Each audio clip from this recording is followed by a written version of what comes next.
Oh, Queen Justice, where are you? Did they beat you up or no? Lock you on the ground, take the crown away from you? Oh, Lady Liberty, red, white, and blue. Did they take your dignity with their bigotry? Teach you that you're born to lose. Free or guilty, it's gonna get filthy. Better believe, roll up your sleeves. It's gonna get rough, it's gonna be tough. We all agree, we've had enough. We've had enough of all the rules you break. We've had enough of all the money you make. We've had enough, no more life at stake. We've had enough, this is a proclamation. It's been 400 years and we're 400 late. Together we stand from state to state. Going back in time won't make America great. We need justice now, people won't wait. Action, no more distraction. Every step we take, we gain traction. If it can happen to one, it can happen to all. United we stand, divided we fall. Free or guilty, it's gonna get filthy. Better believe, roll up your sleeves. It's gonna get rough, it's gonna be tough. We all agree, we've had enough. We've had enough of all the rules you were breaking. We've had enough of all the money you were making. We've had enough, no more life gets taken. We've had enough, this is a proclamation. Free or guilty, it's gonna get filthy. You better believe, just roll up your sleeves. It's gonna get rough, it's gonna be tough. We all agree, we've had enough. We've had enough of all the rules you're breaking. We've had enough, all the money you're making. We've had enough, no more life gets taken. We've had enough, this is the proclamation. We've had enough. Trayvon Martin and Tommy Rice. We've had enough. Michael Brown and Eric gonna pay the price. We've had enough. Philando, Breonna, George Floyd. What? We've had enough. So many gone. How can we fill the void? How can we feel? We've had enough. John Crawford, I know you've heard. We've had enough. Sandra Bland, come on and take a stand. We've had enough. Sean Bell, what the hell? We've had enough. Freddie Gray, did you hear what I said? We've had enough. This is a proclamation.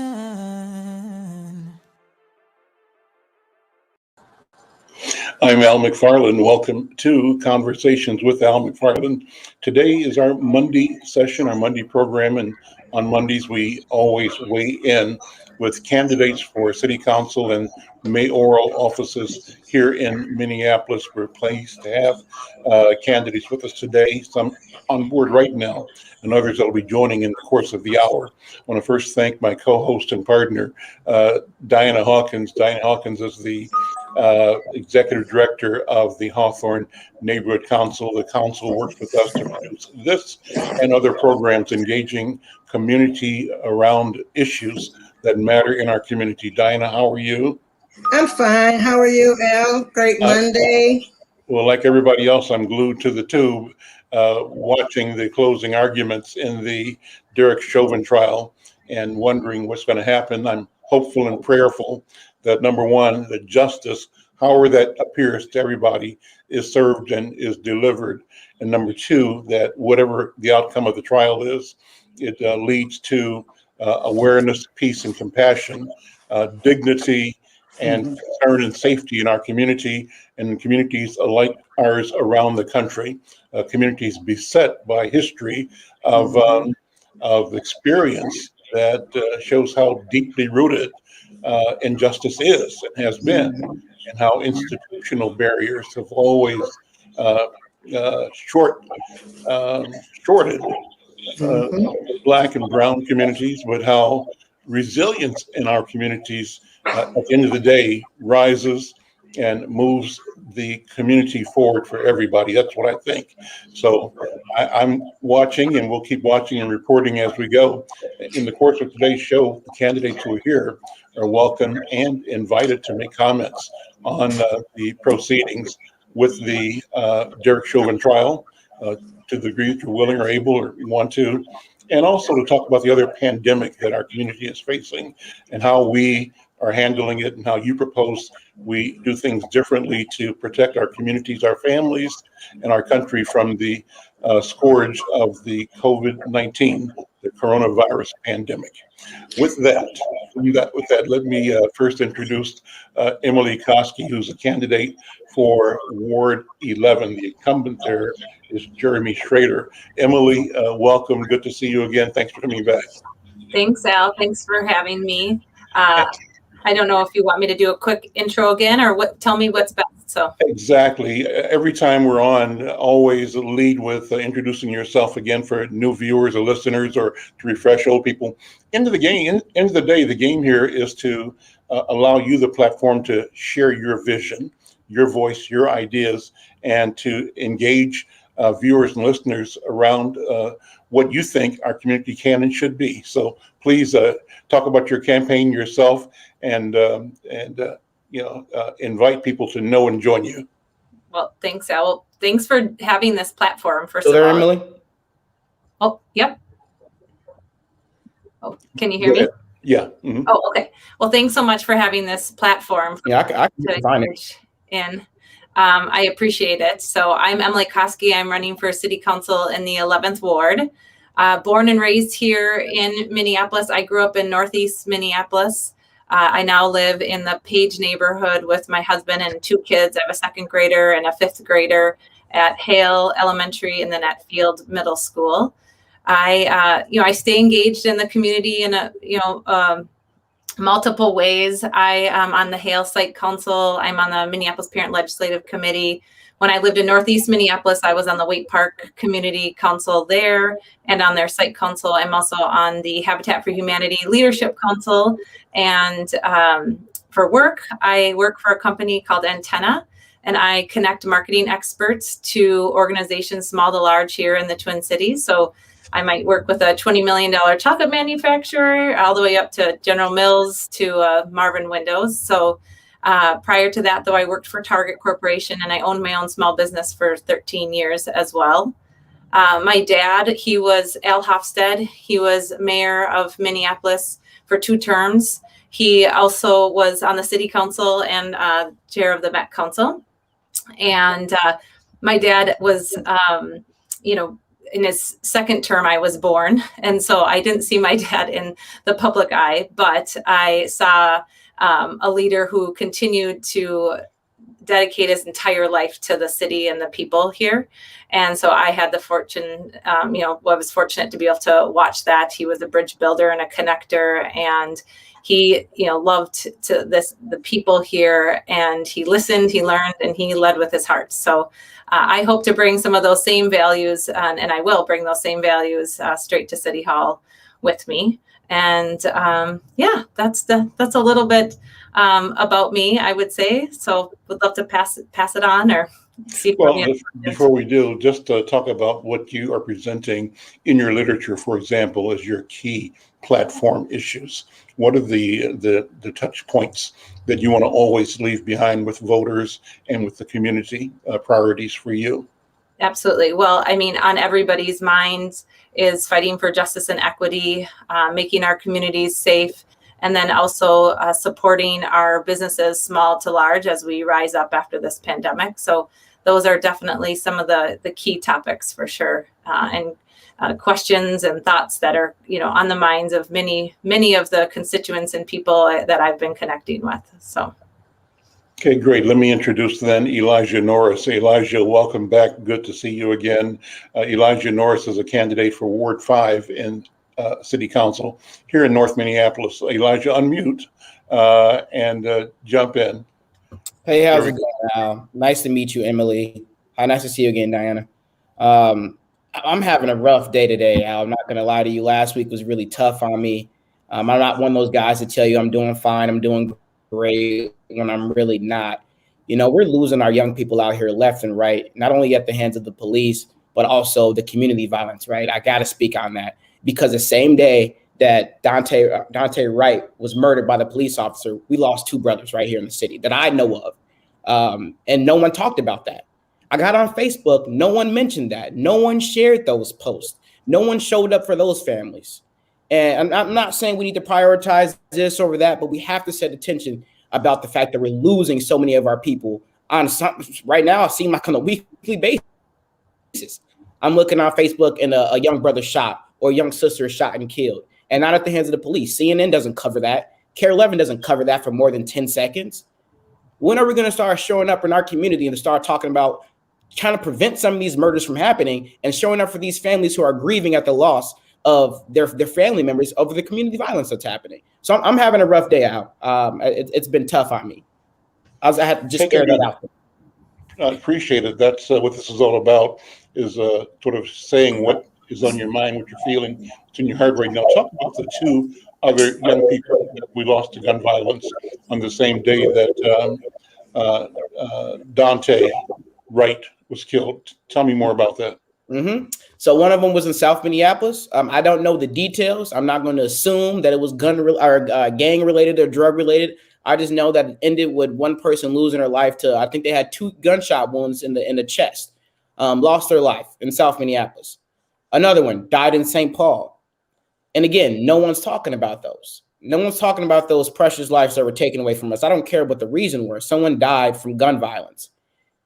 We need to find a way to start addressing those issues in our community, Mr. McFarlane. No one's going to do that for us besides Black people. No one's, and it's obvious, no one's going to step up to the plate and start talking about and having those difficult conversations. We're going to have to start doing that on our own.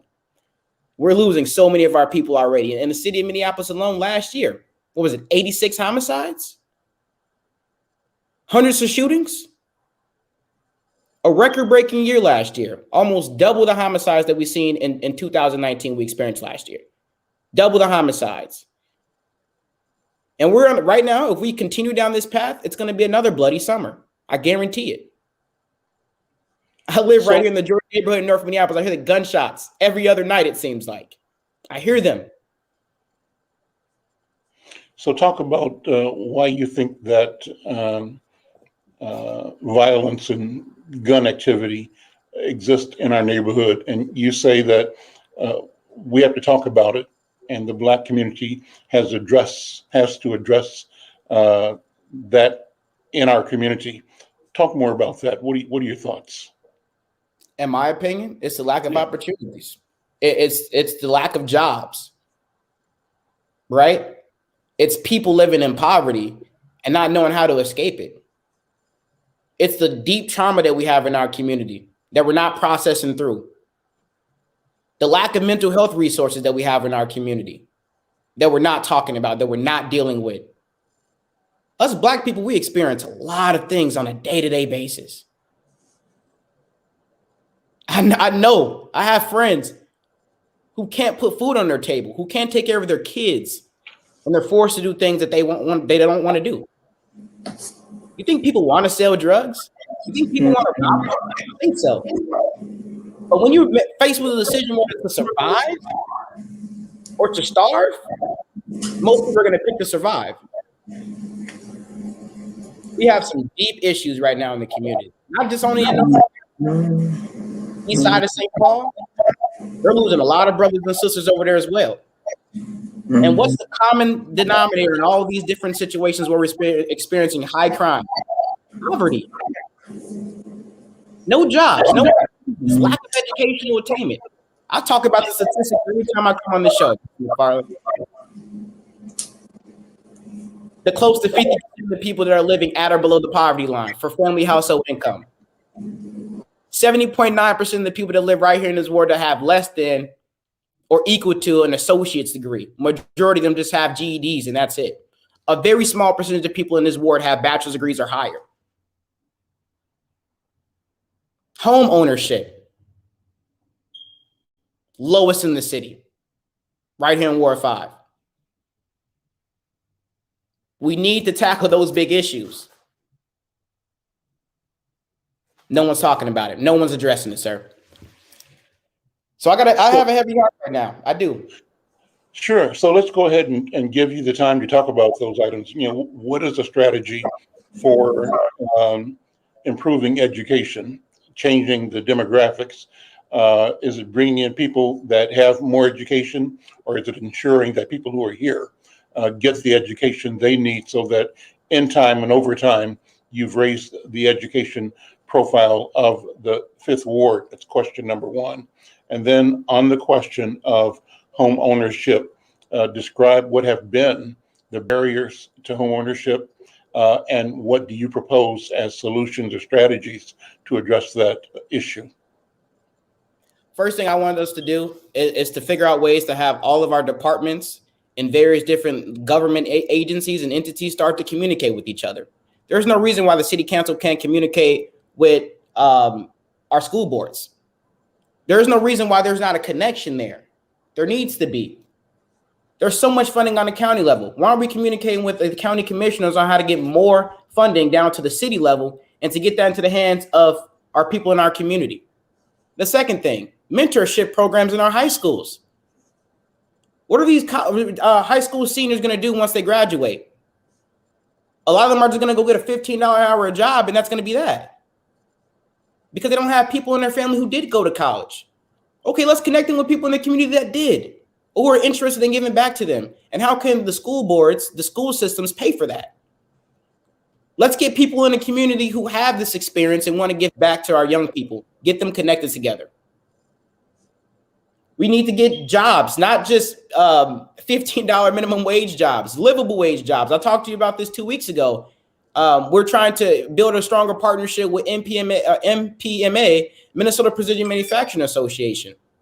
They have tens of thousands of jobs available right now that young people can fill right out of high school, making way more than $15 an hour. When he was telling me about how much money some of these manufacturers are making and have the potential to make, 6 figures, depending on your experience level. I guarantee you a lot of our young people on the north side don't know about those types of opportunities. Because if they did, they would jump on it. So how do we bridge those gaps? How do we connect those, right? There's jobs available. I get sick and tired when I hear people say we got to create jobs. We don't have to create jobs. Jobs are already there.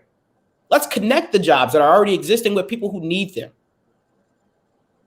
So that's how we'll address the first part of your question. What was the second part again? So you spoke about home ownership. Housing, home ownership, right. Mm-hmm. Housing and home ownership. There needs to be more, and I'm starting to see a lot more. So it's not going to be a completely pessimistic conversation. There's a lot of programs that are starting to come about to help people transition from being just renters to homeowners, but we need a lot more. We need a lot more. We need more single-family homes and more duplexes where people can actually own the apartment there. That's still wealth building. So that's how we'll address the housing crisis that we have here. More single-family home dwellings, more duplexes, more opportunities for people to actually own the home or the unit that they're living in instead of just renting it. How do we start generating more wealth inside of our communities? Home ownership is the number one way if you ask most people. Black people need to have access to that. Let me switch back over to our other guest on the program and get your reaction or your comments, Emily, to some of the issues brought up by Elijah. How do you compare and contrast what you are hearing as the primary issues and presented as the primary issues that you're addressing in Ward 11 in your campaign? You said justice and equity is a priority, safety is a priority, and you said business supporting the growth of business. So describe the feeling of the community that you are in as you see it right now. And this could be or not be in comparison or contrast to what Elijah is saying, but obviously you have to be aware of it because we're having this conversation right now. But give me a sense of how the world looks from where you stand right now in Ward 11 and addressing the items you mentioned were priorities for you: justice and equity, I think you said, safety, and business support and development. Well, first of all, I just want to acknowledge Elijah. I hear you, and I I know as a white woman that I just want to say that I can't put myself in your shoes, but I want to understand, and I want to listen to you, and I'm grateful for your words and what you've just told us. So I just want to say that I appreciate that. So I would say, this, when you talk to Elijah about education, and when we talk about fighting for justice and equity, I mean, it does need to come across all of our housing practices, education, and I think that we need to take a deep look at where this has come from. And Elijah, you've described so much to us of the, kind of the deep trauma that has occurred, and it is unacceptable. We need to reduce the barriers. I love your word about connections. Like, how are we looking and thinking creatively of making connections? I think, in my space, it's making sure that in every conversation that I have, in every meeting that I'm in, and every decision that I'm making, that there is, and if I look around and if the room looks like me, that's not okay. And we need to have our voices of our BIPOC community, our underrepresented voices, not only are at the table, but they're leading the conversation. And I view it as my responsibility to help think about who wants to be at that table, and not only just ask, but usher them and help and support in that space. So I think when it comes to, everything that we're doing right now and the fight to support our entire community, that we need to always be thinking of that. So again, I just want to say thank you, and I appreciate, in hearing that, your thoughts, Elijah, as well. So.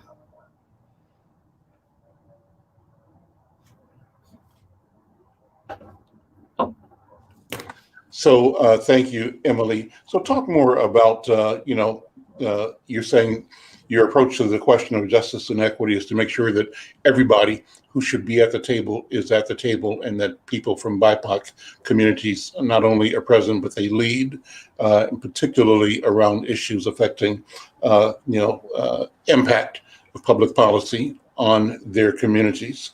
And how do you see that as an activity that can both support and be supported by business development, business creation? Elijah is saying that jobs already exist. It's a question of connecting people to the existing jobs. Do you hear that to be the case in Ward 11?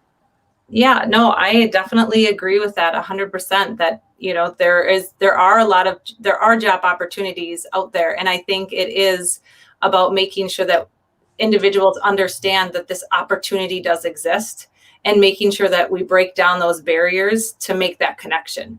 And I think we have to start thinking creatively, and we have to start thinking critically about this. So right now, my role, I am in staffing. That is what, we do. So we are, connecting, like I said, marketing experts to organizations, and, thinking about how do organizations think through of where our recruiting practices are at, and knowing that, Elijah said that there are hundreds of jobs here waiting to be filled, and there are many individuals that are beyond capable and wanting work to do. And so how do we bridge that gap and support those individuals? I mean, I understand you said that organization, but I know, and from my endorsement process here with talking with the laborers as well, I mean, there are a lot of trades, there are a lot of businesses, there are a lot of organizations that want to open and have support and have roles that are open. And so it's breaking down those barriers and making sure that there is opportunity for everybody. Let's talk more about your personal story, Emily and Elijah. You shared this before. You talked a little bit about it, Emily, but tell more about yourself and your personal story and your family, and why you stepping forward to offer service to community is important to you and your family and your community. So here's a chance to talk about Emily. Well, yeah, I mean, like I said, I have 2 kids, and, we live in a neighborhood, in a community that we know that we are wanting to support Minneapolis as a whole. That's how I feel. I think that, being on the Hale Site Council has opened my eyes a ton. I've been able to learn about MPS as a whole and who our students are, the inequities that are happening. And I will say that we are constantly wanting to stretch our hand across to all different schools across our city next door to us as well. And it's important to me. It's beyond important to me that we are able to have that platform and that support, and that we're constantly having that lens. I will say, I think our community, after the killing of George Floyd, many of us have continued to look inward to figure out how do we continue to go down this path of anti-racism. What does this look like for us as a community? What does this look like for us individually, as parents, as teachers, and how do we support ourselves so that these types of things never happen again? However, we keep continuing to see this. And Elijah is bringing up, I'm going to recognize that Elijah lives in a neighborhood, he says, every other night. You said you're hearing gunshots. I do not. That does not necessarily mean that it's any different, that I don't want to support and help and understand and continue to learn and grow, and how we can work together as a community and cross those lines as city council members and really connect and collaborate together to make our city better as a whole. What are you thinking as you're watching the news about the Derek Chauvin trial? Any impressions or thoughts, Emily? Yeah, I mean, justice needs to be served. And that is what, I hear from every single person that I talk to. I mean, I think we're all on pins and needles.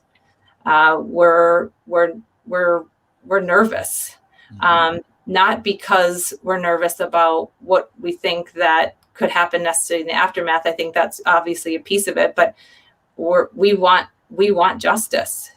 And that is the piece of that. And I think it literally is, it's on every single person's mind. How did it make you feel? I'll ask everybody this, when in the middle of watching the drama of the Chauvin trial, we're presented with the activity in Brooklyn Center. That is the death of Dante Wright and the ensuing, 7, 8, 9 days now of unrest in Brooklyn Center, some of it spilling over back into North Minneapolis and other communities. Communities that are all sort of tensed, as you described, Emily, poised for potential for disruptions following the trial of Derek Chauvin. So how do you put things together in your mind as a parent, as a mom, as a neighbor, and as a person that wants to serve community? What thoughts do you have? And to the degree that you're comfortable, and if you're uncomfortable with the question, it's okay to not respond to it. I'm not putting you on the spot. I'm just talking with you. This is Al and Emily. No, I think there are honestly no words to describe, what has happened, and it's trauma on trauma, and it's unbearable, as we know and have seen within many of our communities. And it's continuing to relive, and it's continuing to show us that things haven't changed, and that we need to continue to fight for this change and support for our communities. So I think that, to me, it's just that trauma on trauma, and it's just there's just no words sometimes to understand how deep it is. I'm just going to say this. Back to Elijah. So you can respond to the same questions I asked Emily. How do you assemble this information in your mind and in your spirit? The pins and needles we're all feeling, waiting for the trial to come to a conclusion. But while we're doing that, we have the horrific activity, the loss of life of the young man, Dante Wright, in Brooklyn Center, and the 8 or 9 days of unrest that have occurred since that time. How do you put all this together, and those two things within the context of this high impact disruption called the COVID-19 impact. What do you think, Elijah? As a black man, especially as a young black man, I'm always walking on pins and needles. I'm always afraid that my life may be taken.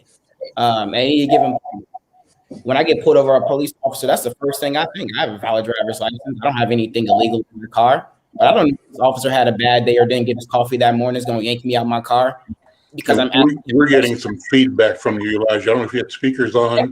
I think that's someone needs to mute. Or if you can put. And I think it may be Diane also. Okay, there we go. As I was saying, as a black man, I'm always walking on pins and needles, right? If someone has a bad day, that could be the end of my life. That's the reality. And black people, we the only folks that got to fight for justice. When Officer Noor killed Justine Diamond, the settlement came out within months, and he was convicted.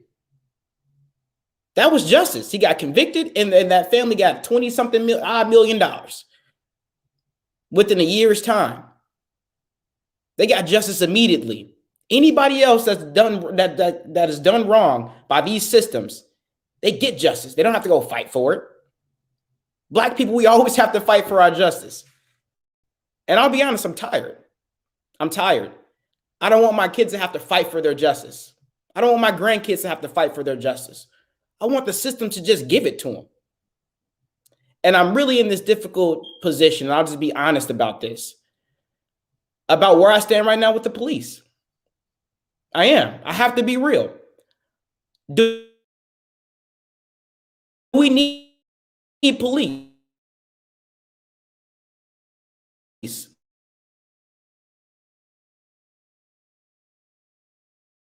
I think maybe your internet is unstable because you're frozen on my screen. Is anybody else experiencing? Diana, go ahead. Yeah. You know, Al, I just want to say, as someone who lives not too far from where all this craziness is happening right now, I am getting calls because there's a lot of people that are traumatized right now. I mean, yes, we have people at Brooklyn Center High School passing out food and helping other people. People are coming together. But what I have been hearing is this trial has the same people on edge because there's that relationship between the Floyd family and the Wright family. And I'm telling you, I hear the gunshots, I hear the loud noise, I hear the helicopters. This is a bad time that we are in right now. So I just want everybody to know, as someone that lives not too far from this craziness, it is bad. It is real bad. I have nowhere to shop or none of that. Tekken, good to see you again. How are you doing, man? You know, I'm doing okay. I'm doing okay. So weigh in. Hopefully Elijah will come back on in a minute. He's trying to reconnect, and hopefully we won't have bandwidth problems. For me, it's I understand what Elijah was saying there, because I feel the same conflicts, a crisis of conviction, of wanting to do what I can to reform. I believe that as a person of color, as a black person, a black man, that when I say I am interested in reforms, I mean it and will follow through on it. But it is difficult because we are yet again shown, not reminded, shown that the brunt of these crises affects people who look like me, who look like Diana, who look like you. And also then the ripple effect affects Emily and her family, her children, right? How does she explain what's happening to her children? Gentrification, police brutality, economic, environmental injustices around our country, but somehow it's finally being exposed that Minnesota is ground zero for these conversations. And so I and others are rising to the occasion and offering ourselves as next generation leadership, hopefully committed to doing this work beyond rhetoric. Because what we've seen, and Emily, you might agree with me, what we've seen for the last 3 going on 4 years is a lot of rhetoric, a lot of sexy talk, graphics, initiatives that land with a thud on the neck of George Floyd and in the chest of Dante Wright, who my sister Lola called me up and she was like, we realized his mother looked so familiar to us. He played ball with one of my nephews. He played ball with one of my nephews. I'm terrified for the children in my family. I think Elijah's back. I'm back on. Can y'all hear me? Yes. Oh, you're muted. You're muted, Mr. McFarlane. I have to keep unmuting. Thank you. But yeah, thanks. I'm glad you're back. But go ahead with the point you were making. Tekken just kind of built on what you were saying. And Emily, jump in when you want to. Diana, jump in when you want to. This is a sort of a roundtable conversation, and we're simply sharing with each other. Yeah. And what I was essentially saying is I don't play the party politics, right? I'm independent. I've said that over and over again. That's my stance on things. So I look at the facts, I'll talk to people, I listen to people, I process things and I make a decision. And like I was saying, I'm having a hard time right now with where I stand right now with the police. I'll be honest about it. And I think Sister Rita was mentioning this a couple of weeks ago. And I was just thinking about that conversation when we hopped off the phone, because I haven't given much attention to this whole defund and abolish movement. I know about it. I've read a bit about it, but that's not where I stand, right? So I don't give too much attention to it. And after she brought it up again, it led me to go do some research. And I think they bring up a valid point. How do we reform a system that was created to destroy people that look like me? That look like Tekken. They look like you, Brother Al. They look like you, Diana. The system of police was created to keep us in check, to control us. Explain that. It's easy to say it. Explain it. Slave patrols. The institution of the police departments started off as slave patrols. So when they freed a lot of the slaves, right, they still have to figure out a way to keep us in bondage. So what do? You create these frivolous laws that if we break them, we can literally go back into slavery. So I'm a slave and I'm caught outside after 7 o'clock. Boom, I can go back to slavery. If I'm a slave and I spit on the ground, I can go back to slavery. These laws were as frivolous as that. Pretty much just existing as a free black man, air quotes, you can go back into bondage. So that was the history of policing. And then it transformed, it grew, it expanded. They tried to diversify, but yet black people, brown people have been disadvantaged by these police institutions since their existence. So let me jump in there. Let me jump in and ask Emily. And Emily, again, not putting you on the spot, but from the speaking as an average American, what is your understanding of the origin of the institution of law enforcement in the country? And when you hear Elijah make the statement he just made about the origin of policing as we know it is in the slave catching system following the Civil War, how does that impact you, your knowledge, your awareness, or not? I just want to ask, you said average American. Do you mean like as a white individual, or? I'm meaning both as an average American, whether you're white or not, number one, but then I'm asking you to also to be reflective as a white person as well, with intention of saying from the lens of my history and training and understanding, here's what I believe to be true or to have been true, and this information is either new or do I know it? So I'm trying to assess what your understanding is. Yeah, no, I appreciate you asking this question. And without judgment, I'm asking just out of a sense of being clear. That's all. No, I am here to be transparent, and I will say that this history was not taught to me growing up.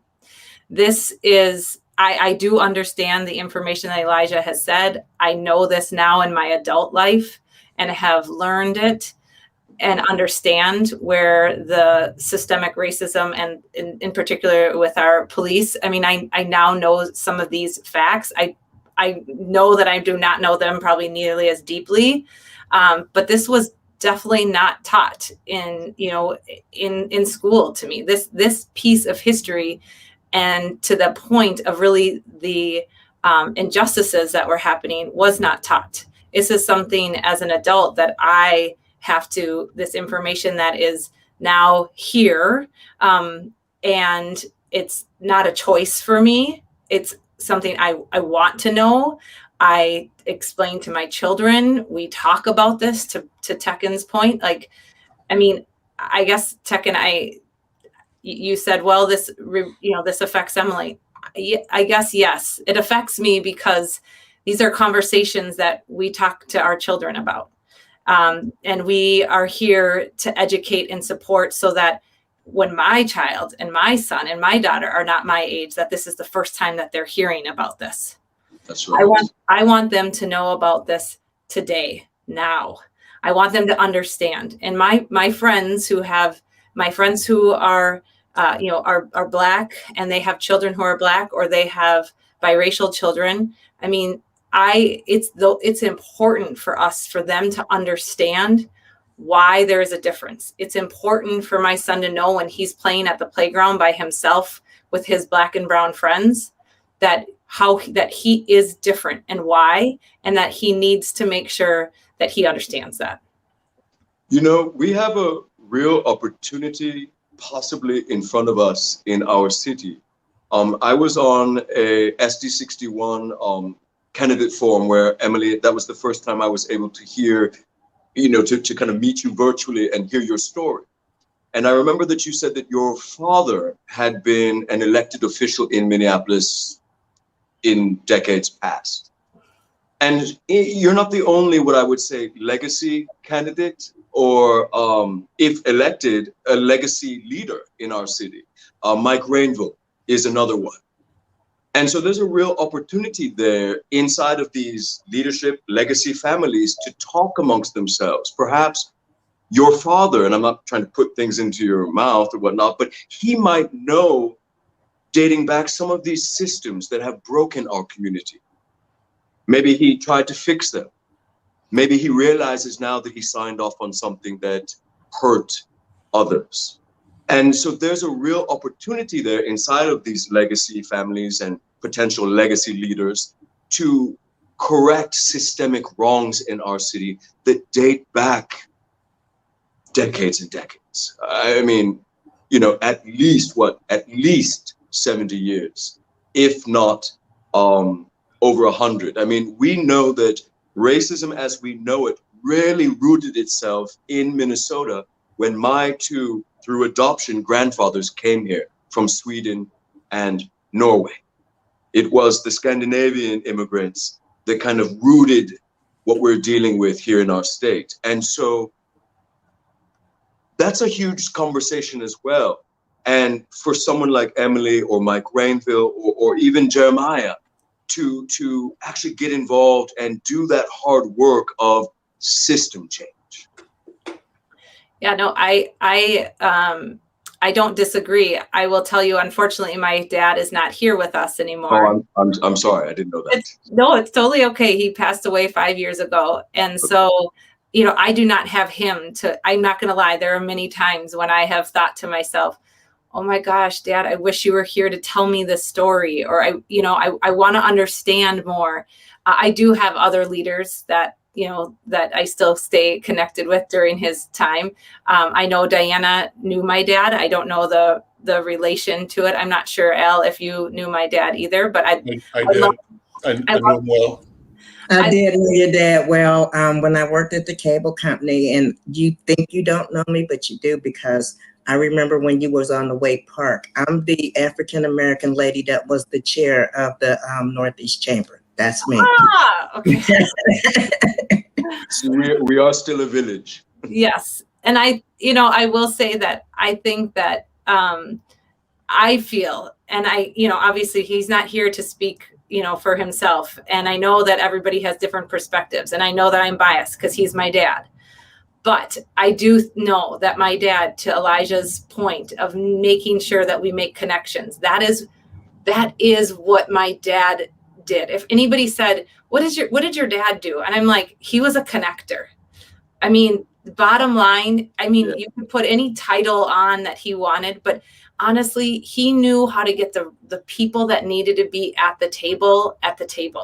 And that table, to me today, only has two sides. And he did not work that way. I believe that we are in a space where we only have two sides we're looking at. And to me, a table sometimes is round and rectangular and square and it has multiple sides. And we need to be moving around the other side. We need to be asking questions. We need to be making sure that there are more voices. We need to be making sure there's more robust voices, different voices, and at that table. And that, I will tell you, that was my dad. I don't know if Al and Diana can attest to that, but if I had to say, what did your dad do? He was a connector. And he was the unsung hero in so many things that happen in this city. I have tried to undo some and figure out because, I can't, because he was the unsung hero in so many things, because he was just the person that said, well, so-and-so, you got to talk to so-and-so. And then he left and he was out of it. But he knew that those were the people that could get the job done and do it well. Who did he follow? I can't remember now. You can refresh me, Emily. He followed, was it Frazier or Stenvig as mayor? Do you know? Well, he and Stenvig went back and forth. Okay. He followed Stenvig, and then Stenvig beat him, and then he beat Stenvig. Background, if you guys don't know this, did you know Stenvig was Elijah Artican? No. Okay. So this is, Diana knows this. Mayor Stenvig was a sergeant on the Minneapolis Police Department in the 70s, right? 60s and 70s, I think.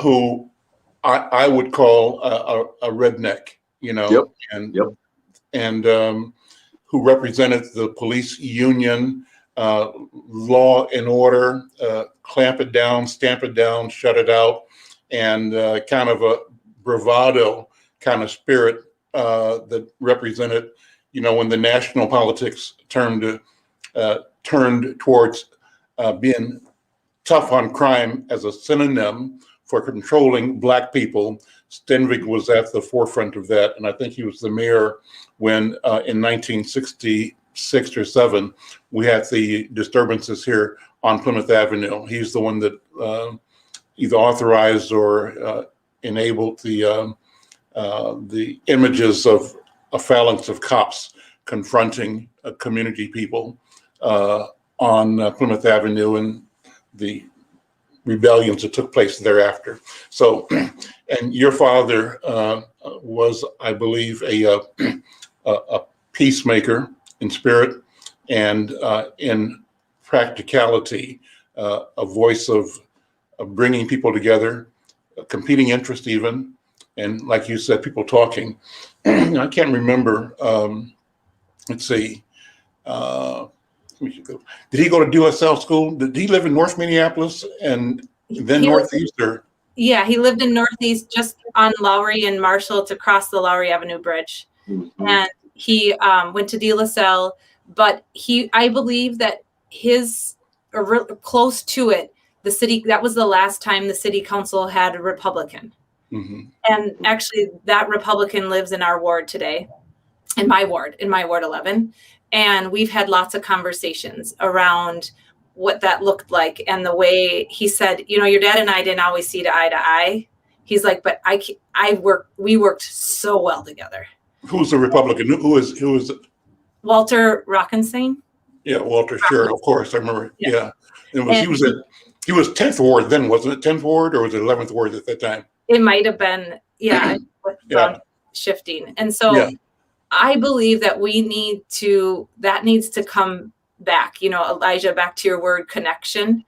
I believe that we need a city council that we understand that I think we have a lot of shared values and understanding, but we need to come together and not be across the table from each other all the time. That we want to invite conversation. I want to go to Tech-In and have a call and say, when I get on that call, go, what am I going to learn from Tech-In today? Yeah. Like, what am I going to learn from Tech-In? Even though I know, perhaps, I don't mean that I do feel this way, but perhaps I already know that I'm going to be calling him and say, can we go for a walk? And, Yes. you know, and I think that's the other thing is connectedness with each other as leaders. You know, I do these walking Wednesdays for my clients because I was feeling disconnected. We're in this face of Zoom worlds. And so when it felt safe to do, I asked, and sometimes we talk on the phone while we're walking. And I envision myself doing that on a quarterly basis with every colleague. I want to know about your ward too and your people, because knowing you and knowing your ward means that we can work together and support each other. But I don't think that we can do that if I'm not willing to move into the conversation without saying, what am I going to learn today? So, you know, Al, your father was part of a group that was endearingly referred to by them and by others as the De La Salle Mafia. And this was a bunch of young guys in their 20s, same age as Elijah, young Turks, young Titans, as it turned out, who reshaped the history of the city of Minneapolis. And through them, their leadership and their daringness, the Minneapolis that you see downtown today came into being before our city was symbolized by the Fauché Tower on all the phone books, and then a bunch of neighborhoods or fiefdoms. And these guys worked together to explore and succeed in creating tax increment financing strategies that meant massive amounts of money available for the development of a new and expanded and growing downtown, bringing new companies and new industries into downtown, and at the same time create the strategies for neighborhood creation, neighborhood involvement. That is where Diana and I came up through the community development block grant programs. What they created is really on the table right now in terms of what's going to be the role and the voice of neighborhood organizations through the NRP program going forward. That success, on the one hand, has also brought challenges or a sense of competition from the incumbent leaders who feel, I believe, that the neighborhoods have too much voice in deciding what goes on for economic development and safety in neighborhoods. So it's interesting, but a powerful and effective generation of young leaders. And just to think back about them reminds me of looking forward at someone young like Elijah Norris and Jeremiah and Tech-In and all of you, because I think we're at the point again where there is the potential for an explosion of vision, an explosion of leadership, an explosion of engagement that hasn't been seen as you are going to manifest it, but is consistent with what has happened in the past in some ways.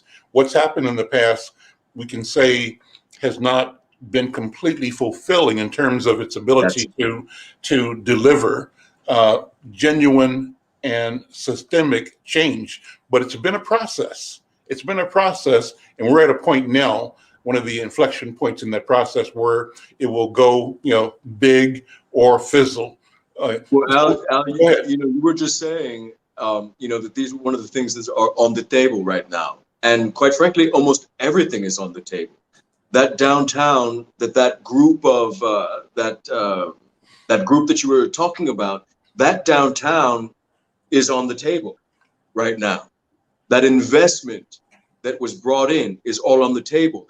And when you brought up the kind of ebb and flow of the 1970s between the kind of conservative, supremacist and Emily's father, and that kind of tension that was going on, that's on the table right now in our city, where, you know, those energies of white supremacy, economic supremacy, etc., are probably equal to, if not stronger than they were back in the 1970s. And so leadership like Emily, that legacy leadership, new voices like Elijah, myself, and many others are here to put that on the table and rework it. Let's talk about process in the next 3 or 4 minutes we have. We've got about 4 minutes. Emily, I think you mentioned the word process first. What is the process between now and Election Day? Elijah, what endorsements and processes are you following? Tekken, same thing. How do voters get in the stream and the process for deciding and voicing their preference? Emily, what's the process that voters should be aware of? Well, I think just being engaged and aware that this is happening and understand. I mean, there's a lot of individuals that I talk to who don't, there's a city council race this year? Yes, there is a city council race this year. So I think, you know, number one is educating and making sure that people understand that this is happening right now. I am going for the DFL endorsement. And so that is a process that I'm in the midst of. But beyond that, I mean, we are going to be, hopefully, if we get safe, is meeting every single person we possibly can in my ward. And precinct caucuses and district processes, what are they? The caucus is April 27th. The registration to become a delegate and participate goes through April 30th. And it's all online this year. And then there is delegate elections will be in May. And then the DFL actual endorsement is in June. But again, all online, this process is. So it's it's flipping everybody, even those that have been around for a very long time, to understand and walk through this process. But we put videos and we have training sessions up so that we can help empower people to make sure that they understand the process too. So Elijah, what does the process mean to you? Are you going for a DFL endorsement? Or are you running whether or not there's an endorsement? Absolutely not. I'm not pursuing the DFL endorsement. I remain independent, and I have to live and walk by that. It's just not rhetoric for me. So I just didn't make sense for me to go for the DFL endorsement. My plan is just to talk to as many Northsiders as possible, those especially who've been disenfranchised and not involved in the process. Like 22% of the people came out and voted in 2017. That's ridiculous to me. If we can increase that to 35%, 40%, that's a win for me. This is more than just an election, by the way, Mr. McFarlane, and for those who are watching. We have an opportunity right now to actually provide some pathways for success for some young people on the North Side. And I'm actively working on doing that. I'm creating Market X. I talked to you about that a couple of weeks ago. We're in the development stages of that product, which is actually going to connect young people with jobs and opportunities. We're going to be doing pop-up shops in the community. We're going to have to try to get some of these employers out here to give young people some jobs.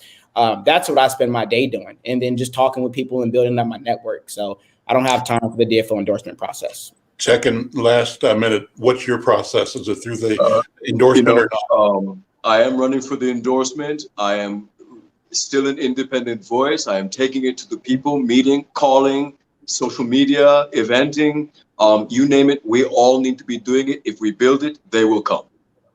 Listen, thank you all. This is always wonderful.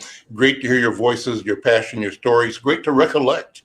So thank you for bringing up Emily's family, Tekken. It was just great to have that diversion down history lane, because that's what this is all about, is legacies plus visions for the future, to contextualize it all.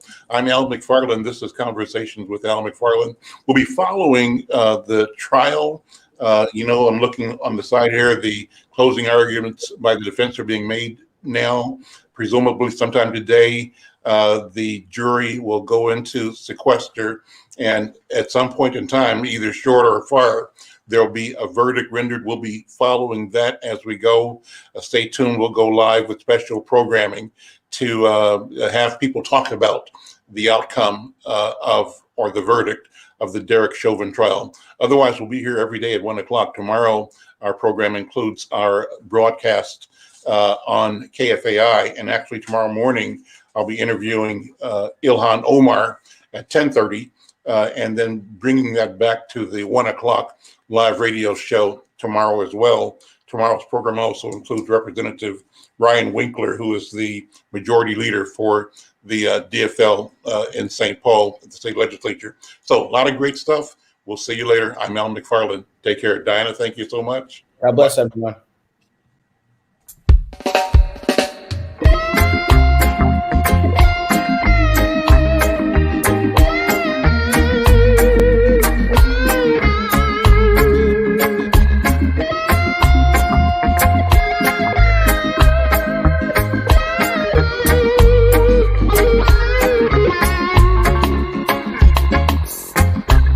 Morning draws near,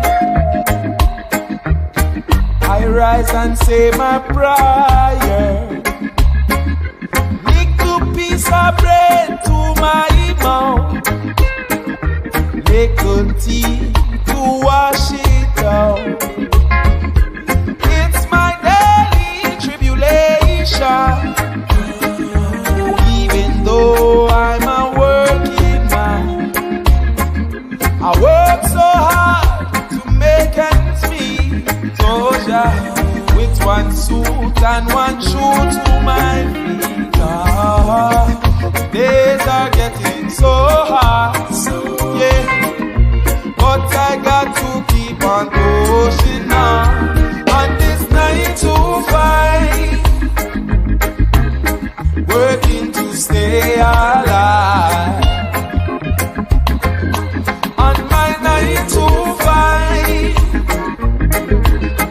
Working till sun goes down. As the sun sets in the west, I pack my things and head on home, thinking about tomorrow's journey as I try these streets alone.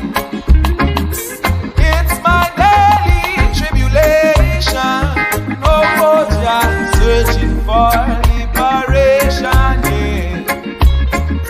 Got to step out of Babylon, take a step to Mount Zion.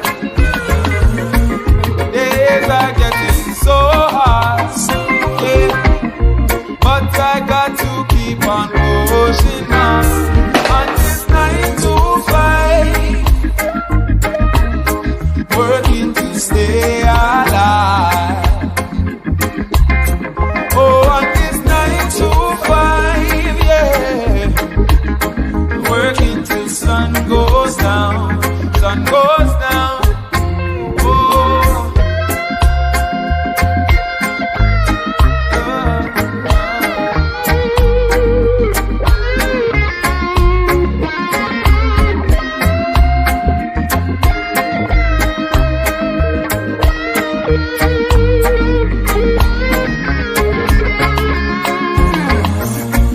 days are getting so hard, yeah, but I got to keep on pushing on this 9 to 5, working to stay alive.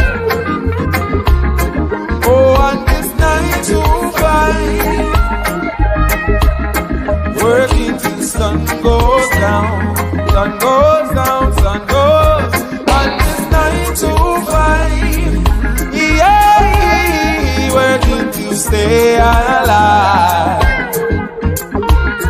Oh, on this 9 to 5, yeah, working till sun goes down. Oh Lord, got to keep working, got to keep working.